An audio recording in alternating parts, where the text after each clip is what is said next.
lot of fans want you to be in the Marvel Cinematic Universe. And I love what Marvel does. I love that the fans can see me in this universe and are proposing not only one character, possibly Magneto, possibly Freeze, and the biggest ask is Charles Xavier. So, look, I want to play a good guy, and Charles is smart, he's good, but I feel as if there may be some mileage with me and Marvel. I know I love what they do. I know I love creativity, so who knows what could happen. Keep putting it out there. Yeah,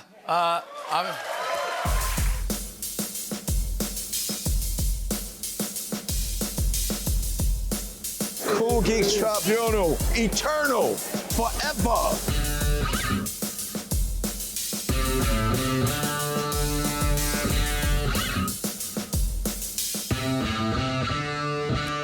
What up, what up, what up? Cool Geeks Tribunal back, full effect, cups up.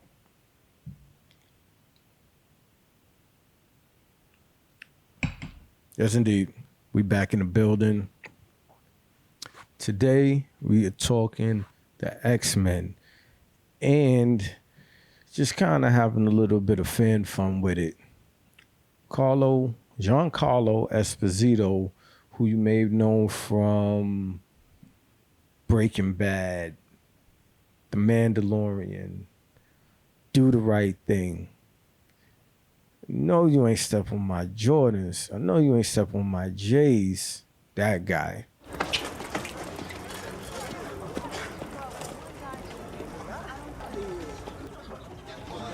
Yo!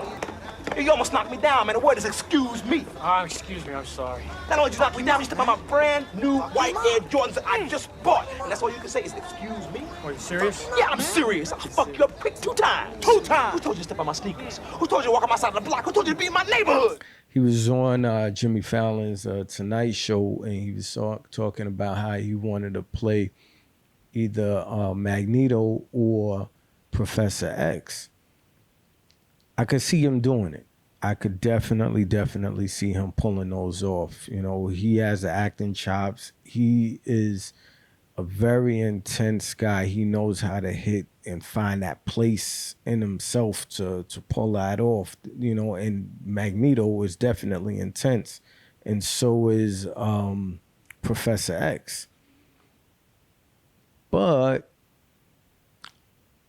I think this might be somebody a little bit better for Professor X.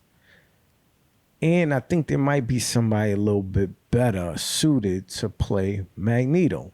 Now, if neither one of these guys I'm about to mention takes on those roles, I'm all in for Giancarlo. I support it 100%. Magneto first. After the depiction that we got of Magneto in the Days of Future Past, from X-Men First Class and all of those things with that actor, I think that we need somebody more physically fit, younger, like that guy was. But I think it would be dope Denzel were to do it.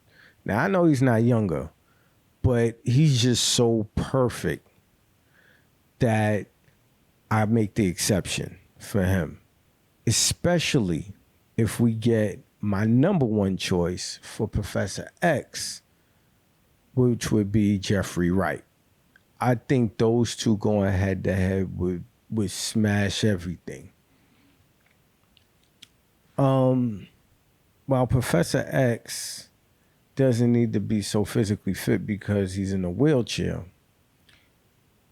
Jeffrey Wright got the correct head. He got the bald head. He has the look already. He would just nail it. Denzel, I think of The Equalizer. I think of that version of him, and I just believe in his acting ability so much. And when he did Macbeth, that required some physicality. And he pulled it off perfectly. And we know there's nobody on the planet that's a better actor than Denzel. So that's who I think should be considered for the role. And hopefully they will want to do it. I know outside of The Equalizer 2, Denzel doesn't really deal with sequels too often, but hopefully he would make the exception, in this case. And Jeffrey Wright, we'll see. I know he did the Batman, so he might have a reoccurring role as Jim Gordon in that one with Robert Pattinson. But, one can hope, so I definitely hope that he takes on that role. And if we, talking about race swapping characters, typically I'm against that sort of thing. But for those two guys, I would definitely make the exception. So if you want to get woke, wake up with those two, because those are the guys that are going to really drive it, take the X-Men home and where they need to be as the heads of both movements, especially because the X-Men originally were based off of the civil rights movement when, so-called black people were trying to get rights in this country. So who is going to be able to capture the feeling of oppression better? We had Jeffrey Wright play Martin Luther King. We had Denzel Washington play Malcolm X. You can't beat it. It's already built in perfectly. It makes all the sense in the world. Get it done. Let's do this thing. And honestly speaking, again, shout out to Chronicles of Judah and Hidden Ones. Check out those YouTube pages and Chronicles of Judah on Patreon.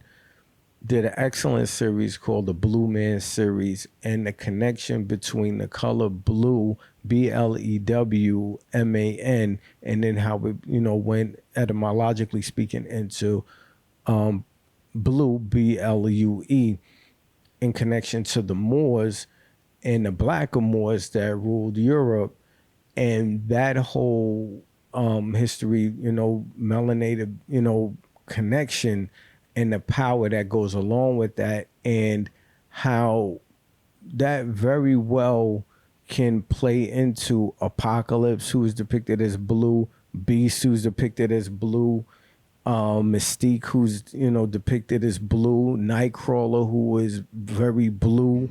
Now, this was a very interesting movie that came out about 5 years ago or so. X-Men Apocalypse. Please understand that the character of Apocalypse represents a deity from ancient Egypt or ancient Kemet. Notice his skin color. Also notice the color of the female character, Mystique, who went from being a supporting character in the early X-Men films to being a main protagonist and antagonist in the later films because of the power that she generated due to being a quote-unquote goddess with her blue skin. And Apocalypse, of course, has the ability to destroy the entire world at a whim. He's very similar to the character of Thanos, who, of course, as we know, is purple because he's a Saturnian. This was another promotional poster from the film X-Men Apocalypse. We see the X symbol. We know that the X symbolizes the quote-unquote god men. We've also just seen that it symbolizes Vishnu. Look at the characters also drawn in, all various shades of blue, to show that they are proverbial gods. They are the X-Men. They are the top sorcerers.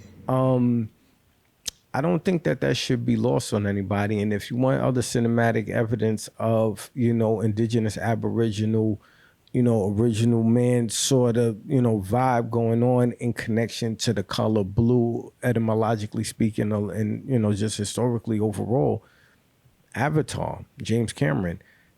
Yeah, those was indigenous aboriginal people where they was doing a whole coagulate, process basically of putting the mind, this mind into that body and the controlling of it and being able to assimilate and be amongst indigenous aboriginal people for whatever the purposes are, and just to blend in and be a part of them and feel the power of that blue body. And then the same for Get Out. That was also a thing as well, and again now with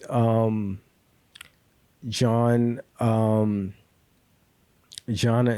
Majors being casted as a blue man, and Kang, blue face, the man, that's trying to control time and the power, going from the future in the 31st century all the way back to ancient Egypt, even though he was originally depicted, as a white man in a comic book. But then when he took on the blue face, and now being casted in the Loki series, and now continuing into Ant-Man with the Quantum Mania, Quantum Realm, and all of that going on, and setting up for Avengers, most likely Kang Dynasty.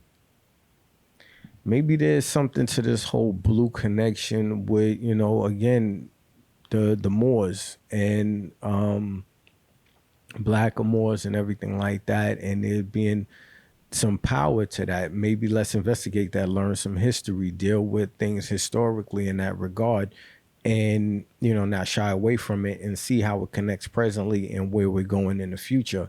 And maybe there's some things that it's time to be unlocked and really get into, peel the layers on, peel the layers back.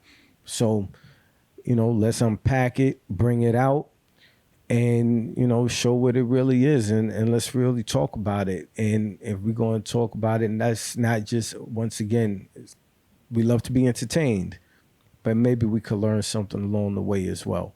So on that note, Cool Geeks Tribunal, shout out to the Tribunal, cups all the way up. We know it's up now. Let's do it. Likes if you like it, subscribe for the vibe. Leave it in the comments. Let me know what you think about understanding the Blue Man, the history of that. Again, Hidden Ones, YouTube, Chronicles of Judah 144 on Patreon, YouTube. Shout out to them for doing the exhaustive breakdown. It's excellent, excellent, excellent. Definitely check that out if you want to learn something. And just let me know, who are your picks for Magneto? Who are your picks for Professor X? Who would you like to see casted? Or are they just going to bring back the whole Fox crew? We got Ryan Reynolds back as Deadpool. Hugh Jackman, he's trying to get back down to be Wolverine, I guess, forever and ever. Is this just for a one-shot thing, or is this going to be, he's going to be the Wolverine for the MCU? We got Patrick Stewart in Multiverse of Madness with Doctor Strange reprising his role as Professor X. So is that a one-shot thing? Because it looked like he died. But who knows who's going to stay dead in this thing, right? But any which way, let me know what you think about all of this stuff. How would, you as a fan like to see these characters portrayed? And does history really matter? I think it does. Anyway, cups up, salute. Peace. Within us all live a Superman, within our souls to survive. Don't you wish you were Superman? Or don't you wish you were Superman?